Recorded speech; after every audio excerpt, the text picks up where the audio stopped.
Welcome to the In Love with PMDD podcast. I am your host, Dr. Rose, your PMDD relationship psychotraumatologist, and I help you stop the monthly PMDD breakups.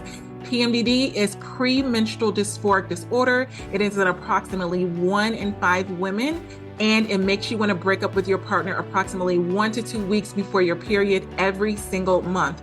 So as someone who has suffered with PMDD for over 18 years, I dedicated my doctorate practice to helping partners navigate those monthly PMDD breakups with everything from attachment styles, triggers, sensitivity to noise, sensitivity to touch, all of the things that you really struggle with when you're in PMDD. And I also dedicated my dissertation to a phenomenological study of the relationship experiences of partners of individuals who suffer with premenstrual dysphoric disorder. So I'm not just here to help the sufferer, the one who is suffering with PMDD. I am here for the partners as well. So if you need those private sessions, make sure you go to inlovewithpmdd.com and get those tools. So let's get into this week's PMDD trauma transformational tools that is going to help you stop the monthly breakups and stop the suffering and stress in your PMDD relationship. Let's get into it.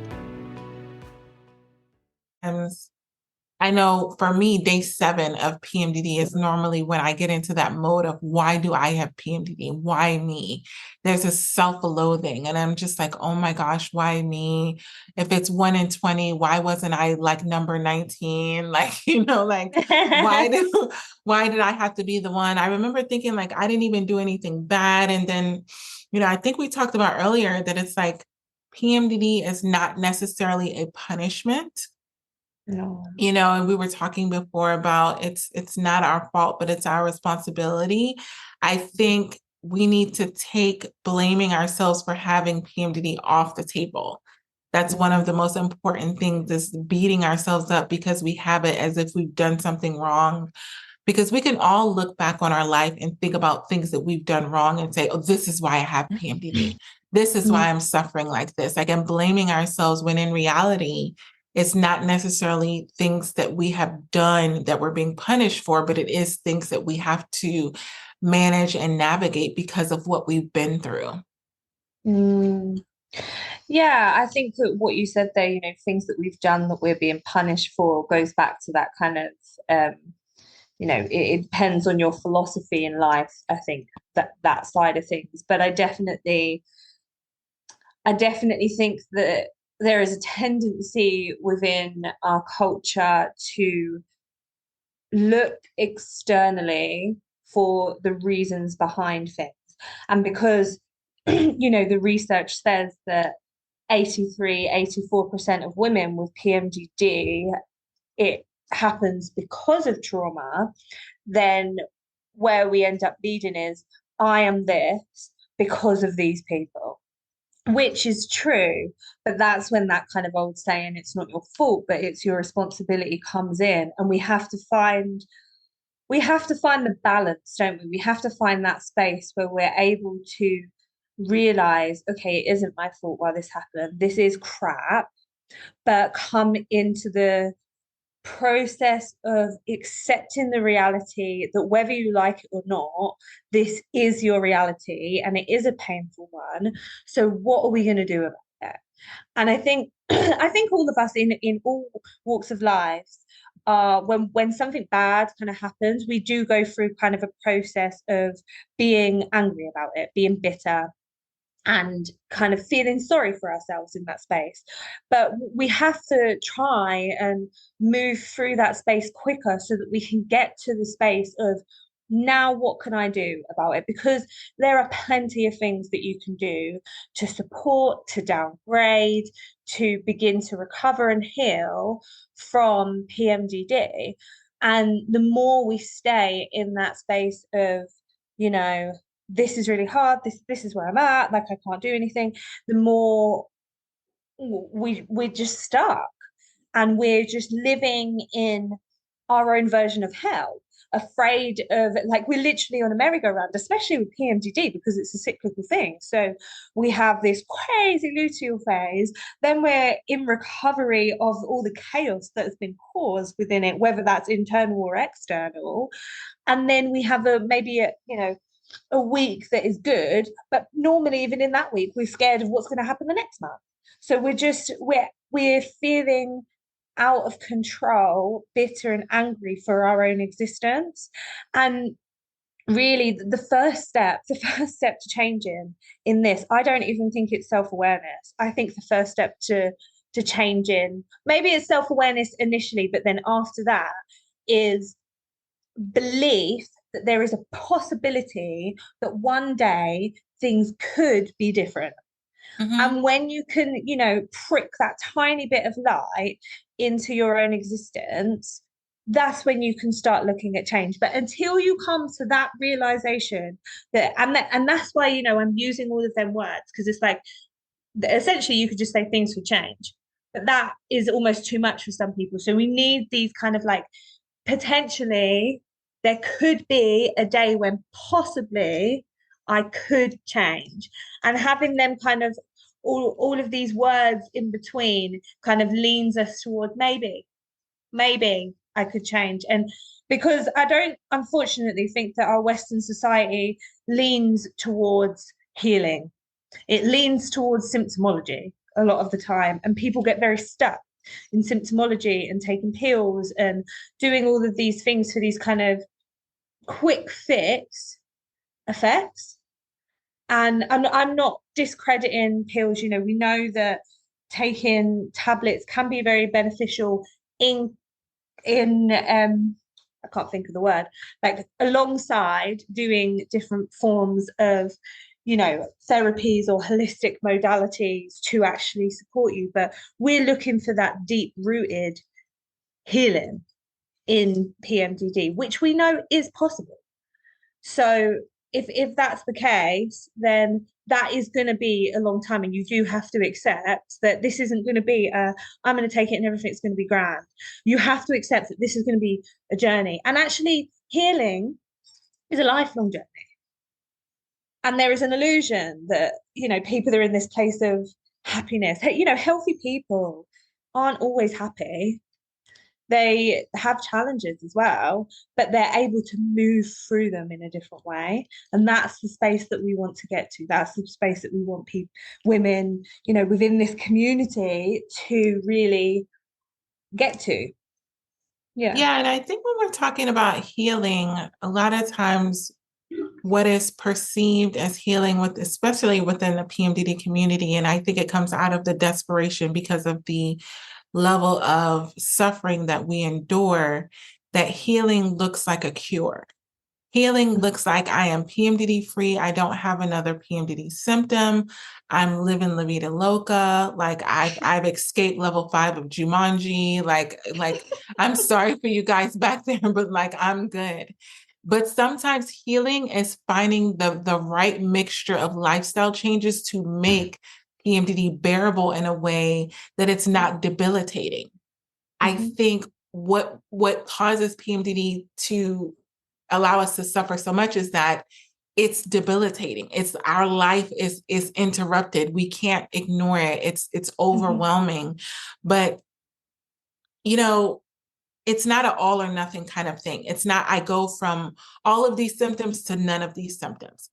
And it is very, I like what you say about it's a journey because it's different for everybody. What works for me may not work for you. And I think it is a mind, body, like all of the thing, all hands on deck, mind, body, spiritual kind of journey of figuring out what works for you and being flexible and adaptable enough to know that that could be different on a monthly basis. Like you have to be very intuitive. You do have to adopt a lot of skills of self-awareness and intuitiveness that you may not have had before. And so that is the beauty of having PMDD is it makes you check in with yourself a lot more than the average human being probably does. The average human that doesn't have PMDD is probably waking up in the morning, and even if they have PMS, even if they have a cycle, as a woman, like they're not going through what we're going through. And so they're not tuning into the same level that we are, but we have to be like a pilot. Like we have to be very like, okay, I'm flipping this switch. This doesn't work this month. It worked last month, but that's fine. Like you can't continuously get hung up on what worked Mm. before and think that you can rest. It's almost like you can't get too comfortable, because as soon as you get too comfortable and think, oh, I'm just going to do this because this worked for me last month, this month it may not work. And then if you get so frustrated and stuck in that, then you're never going to get the healing and relief of this month. It has to be a cyclical. Healing is cyclical with PMDD. You can Mm. heal yourself every month and it can look different every single month. And by healing yourself, it's making it bearable. But I think going back to how it originates is you got to get out of that mentality of denial. I know a lot of people are denying their reality. They're denying the level of suffering that they're in. They're denying that maybe that they even have PMDD.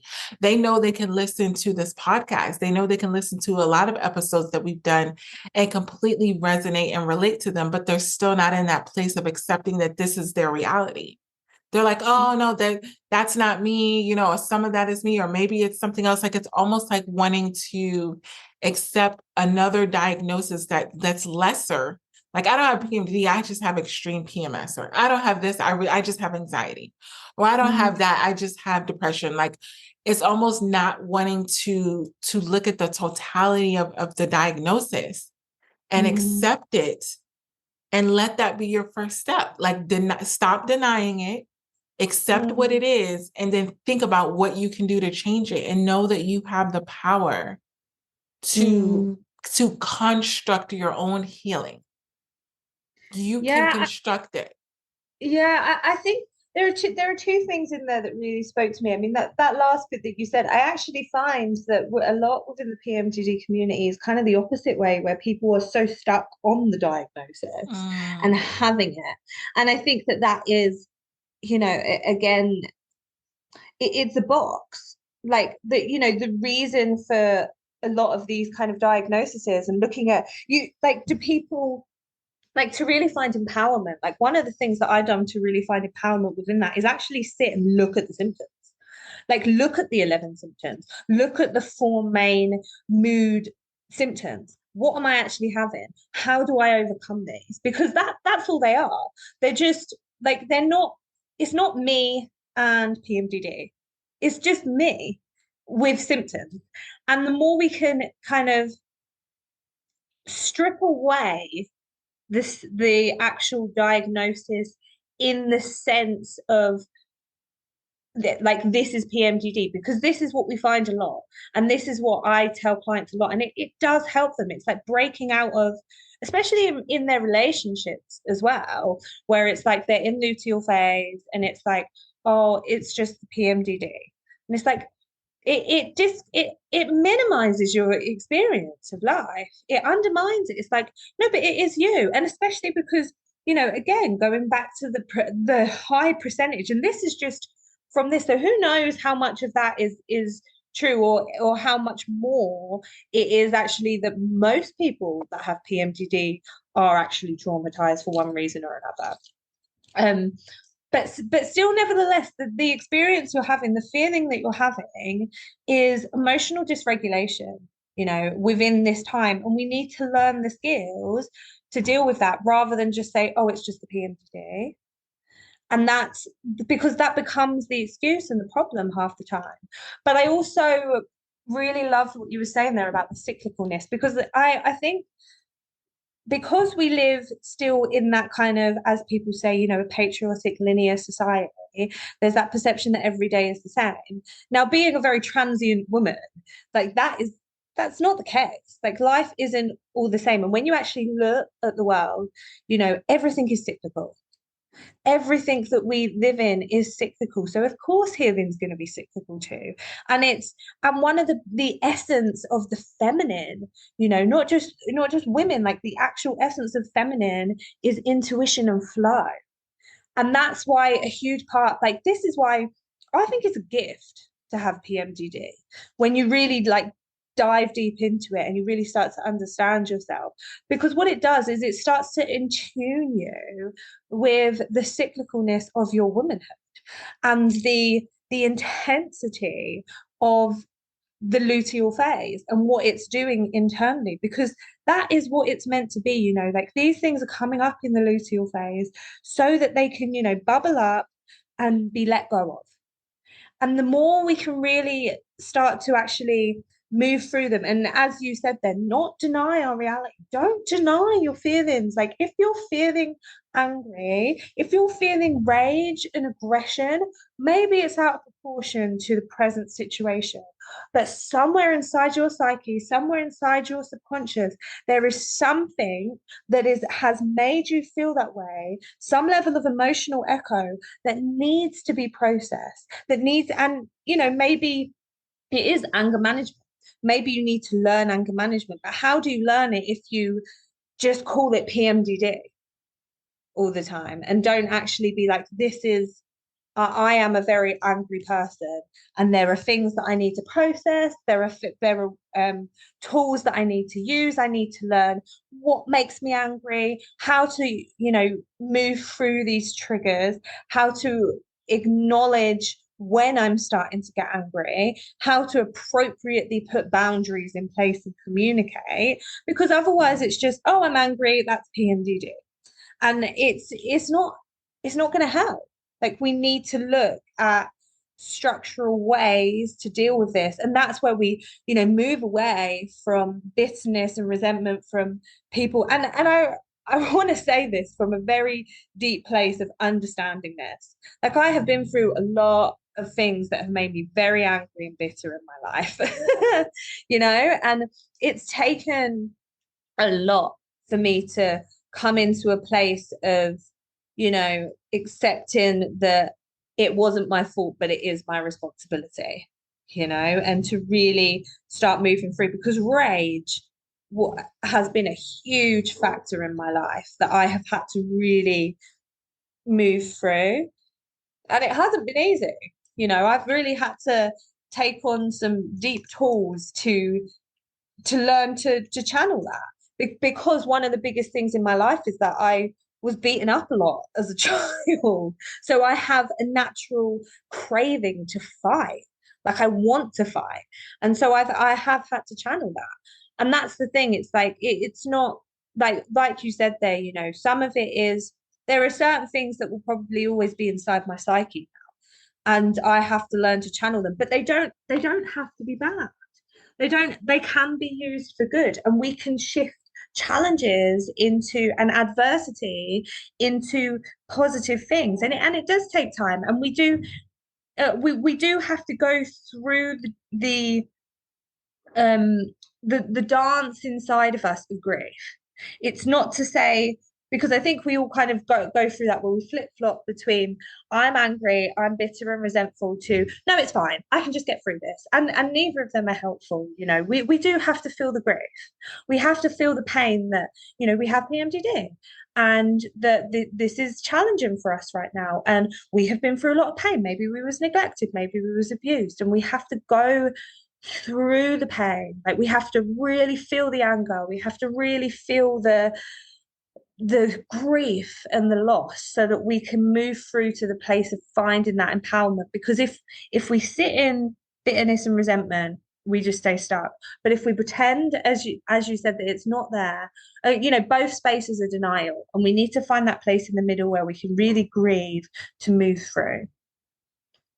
Yeah, I like what you said about, because you had the childhood trauma of, being like fighting and all that things. So now that's your trigger response, that's your trauma response, is that need for fighting because that was your experience. And I think we all have different needs when it comes to, or trauma responses or trigger responses. And I know for me, when I was listening to that, I'm like, I didn't have that experience, but like, what do I have? And I wrote it down. And I had like a lot of neglect and abandonment. When I was 3, I was put in foster care. My parents abandoned me. I was adopted by the age of 5, like still as a child. So that is where my craving and my need for love came from. It's because I was neglected at an age where I was supposed to have that secure attachment. And so I think we need to understand what is the root of what it is that we're craving, what is the root of what it is that we're responding to. And the grief in that, I remember The grief is actually within the painful experience. Like the grief is in when I think about grief and I go back to that place when you say you have to heal from it, you have to be in it and you have to like sit with it. You know, when my mom, my biological mom, she yelled at me and she was like, I don't owe you anything. And I remember her saying that, and I was like 20 some years old. And in all my life, I'm like, oh, well, I'm letting you back in my life. I'm forgiving you and I'm giving you another chance. And I'm thinking that the reason why I'm letting her be in my life is so that she can make up for what she's doing. I'm like, I'm not bringing it up to you again. I'm not throwing it in your face. And for her to just say like, oh, I'm not here because I owe you anything. Like, I'm just here, you know? And so I was like, when she said that, that was the only thing that really allowed me to grieve because before then I was still kind of like in that space of kind of holding out hope that she was going to show up and be, you know, the type of mom that I've always wanted her to be. And then when I realized that the grief and the starting process of the healing literally came from the most hurtful part of it. It's like, hey, the reality is this person doesn't think they owe you anything. So whatever it is that you're searching for and you're looking for, it's not there. So you have to look within yourself. This person is not going to be the catalyst and the thing that allows you to heal. And a lot of times we look to our partners, we look to our parents, we look to the people that caused us the most pain to heal us. And she was literally telling me in her own words, I'm not going to heal you. I Mm, did this to you, but I'm not going to heal you from it. That's on you. And it's kind of like what we were saying about PMDD. Like PMDD is not our fault, but it is our responsibility. I didn't ask for PMDD, but mm, I'm here with it. So now I have to be the one to do something about it to learn how to manage it and navigate it. And I don't mm, I don't have a partner. I don't have an outside entity to blame it on. I just have to mm. sit with this. I think it's really interesting that firstly, I just want to say I'm so sorry that your mum said that because that's really sad and it's really awful. But I also think it's really interesting because on from my side with a lot of the things that happened when I was younger, um, actually it was only not too long ago, about a year ago, that I ended up having a conversation with my mum where she actually did apologize and she did take the responsibility, and it didn't make me feel any better. And I think Mm, it's really interesting, isn't it? Because we've had these, I won't go into too much of the detail, but like these awful things that happened to me when I was younger, that my mum really did abandon me when I tried to get her to help me. And she finally admitted that and was like, I'm so sorry. And she was really crying. And I just sat there and I was like, this makes no difference. It literally, like, it doesn't change anything. But like yourself, it did come to a place where I was actually finally able to grieve it because I realized it doesn't matter. It doesn't matter if she apologizes, it's still inside of me. So I think that for anyone listening is a really kind of good thing to hear, like the combination of you getting I'm not taking responsibility to my mum saying I am taking responsibility, and either way we both come to the place where it's like it doesn't matter, because that is the truth, isn't it? Like, and this is again the place that we have to get to, and where that bitterness and resentment can really kind of take hold, because it's like, I want revenge, I want justice, I want an apology, I want this. And it's like we can want from the outside as much as possible, but we will never get what we really want from wanting from the outside, because again, it wasn't your fault, but it is your responsibility.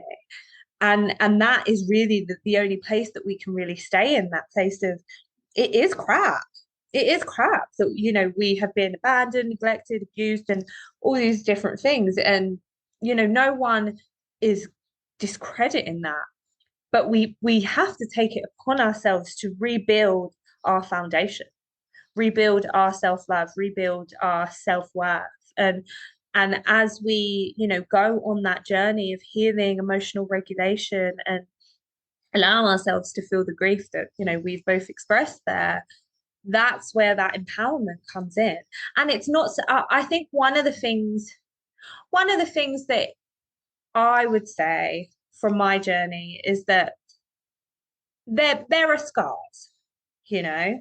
Like there's when I first started the journey of healing, I'm very much a perfectionist and very much like a I will conquer this and I will never, feel this pain again. And the more healing and breaking down of the onion of my soul that I have done, I realize that there are just some things in my life that I will always grieve. Like and it's a part of you. Like there is a part, like my heart will always have scars now, because of things that have happened. And I'm sure the same for you, Rose, Yeah. and for many people listening. And but we learn to live with them, and not in and they don't hurt as much. They're not like aching wounds that we have to kind of avoid and use things to kind of overcome. They're things that we feel, and sometimes they do make us a little bit sad, but we have moved on from them, and we can even use them for good. Sometimes these pains can actually end up being used for good.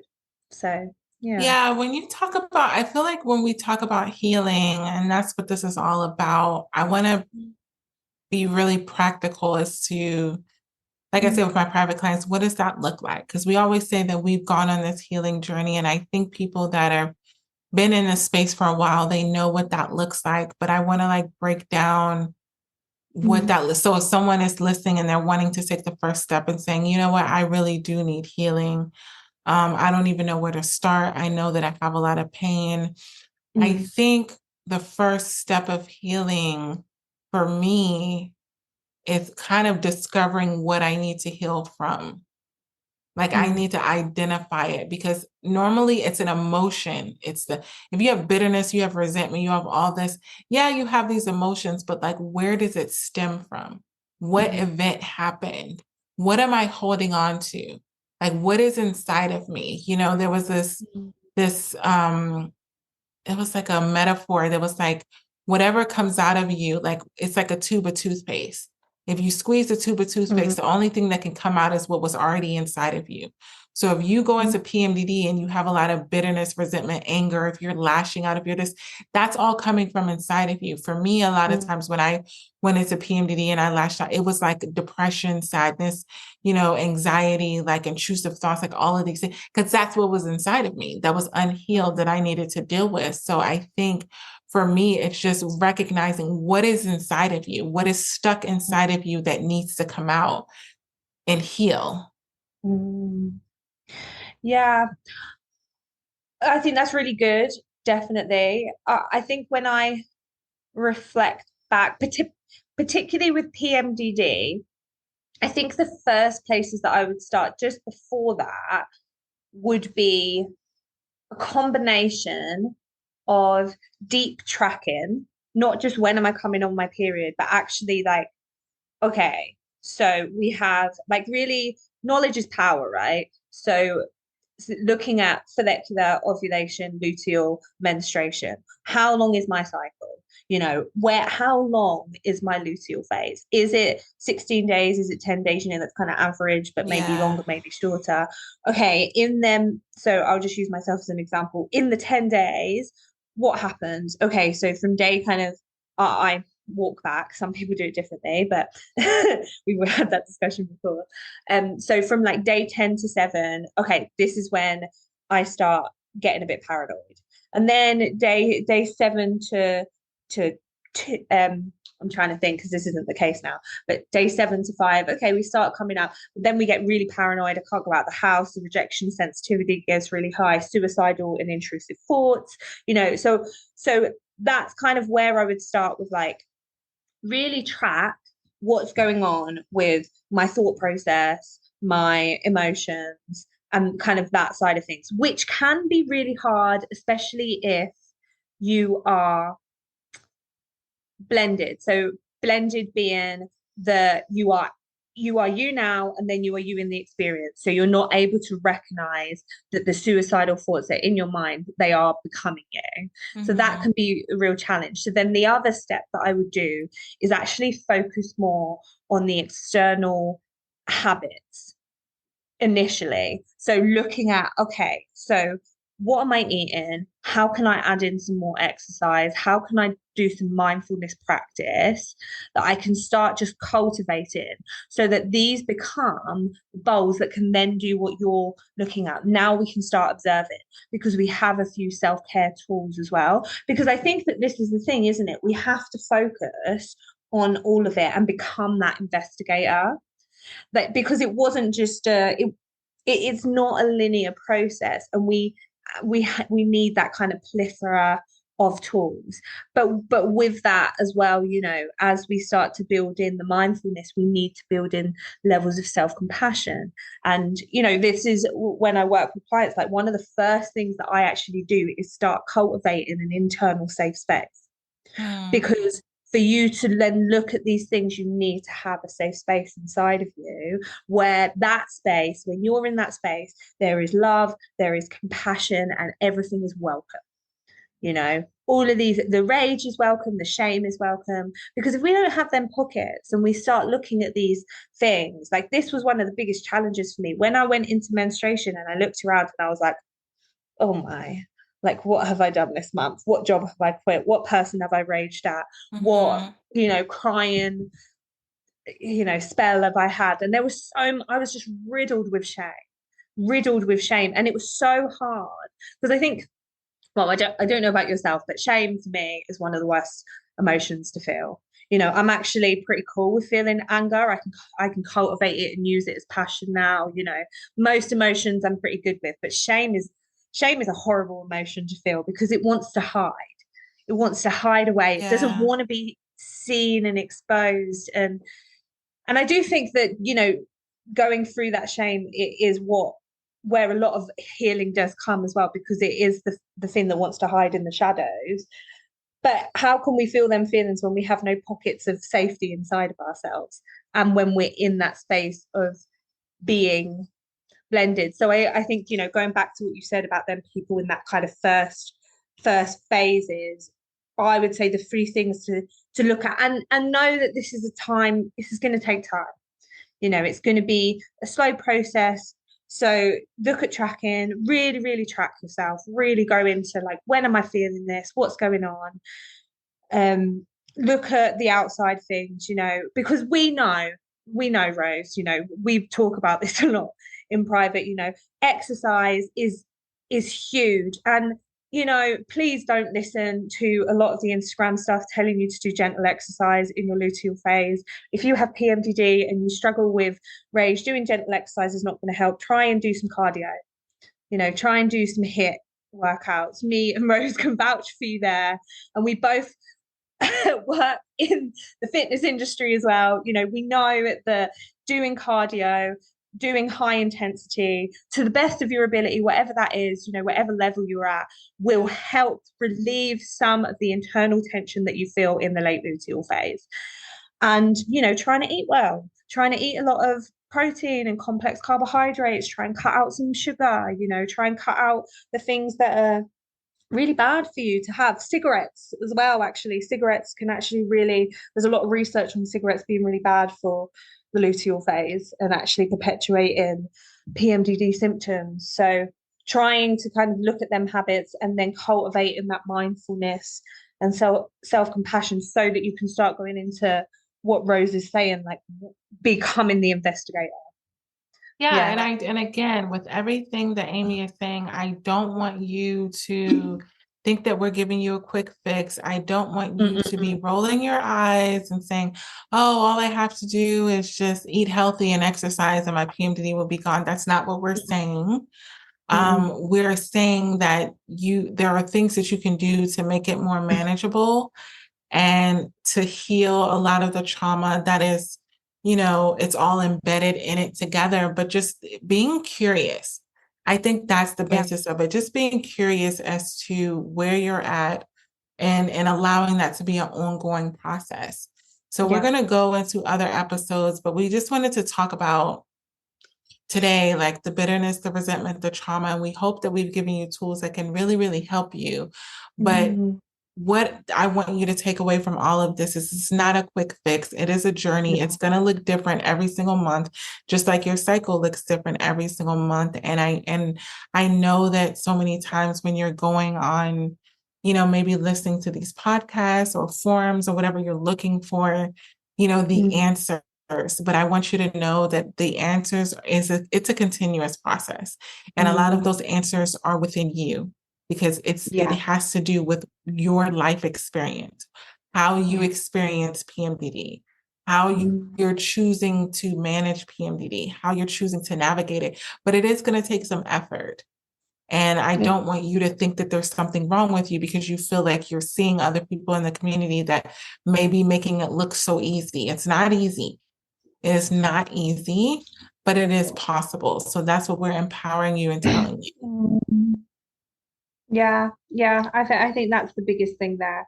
It's not easy by any stretch of the imagination, but it is possible. And, cultivating self-compassion along that journey of small wins, small wins each month, and really allowing yourself to see them each month. Even if it is just like something so, so small that other people wouldn't even see it, but like taking them on is a big thing because it is a journey, and for I don't know how long it was for yourself, Rose, but definitely for me to really come into a place where it really doesn't affect me much anymore. It did take me about 2, 3 years Yeah, to it was actually same. really, Yes. Yeah, it was yeah, years. yeah. Trial But it and was, error. And there's still like flare-ups. It's like an injury, yeah.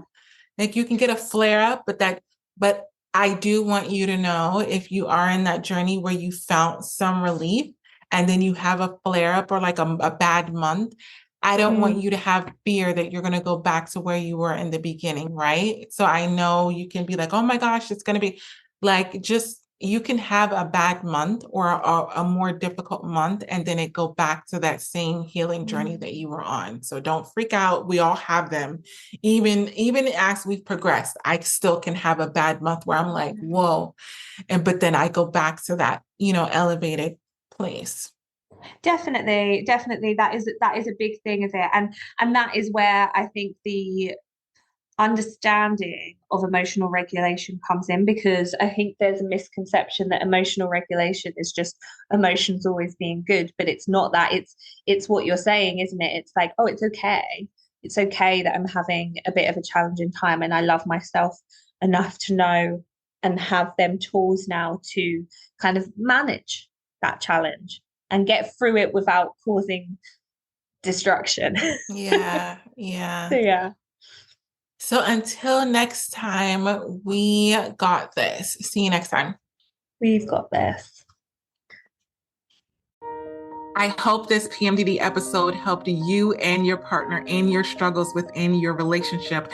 And if this is something that you know that you need help with and you need further support, individualized support, make sure you're going to inlovewithpmdd.com and you're getting those private sessions to really work through what you're going through in your relationship, specifically in regards to PMDD.